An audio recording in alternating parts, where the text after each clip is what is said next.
Details చూద్దాం. మిర్యాలగూడ పరువు హత్య కేసులో విచారణ చివరి దశకు చేరింది.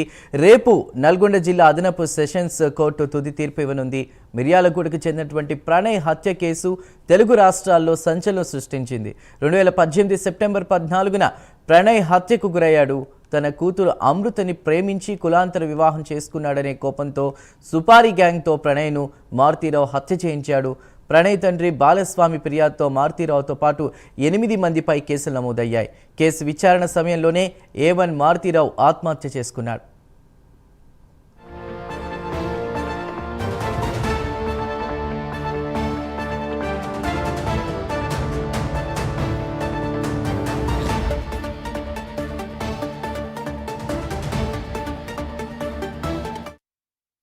మిర్యాలగూడ పరువు హత్య కేసులో విచారణ చివరి దశకు చేరింది. రేపు నల్గొండ జిల్లా అదనపు సెషన్స్ కోర్టు తుది తీర్పునివ్వనుంది.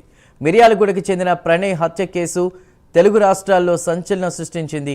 2018 సెప్టెంబర్ 14న ప్రణయ్ హత్యకు గురయ్యాడు.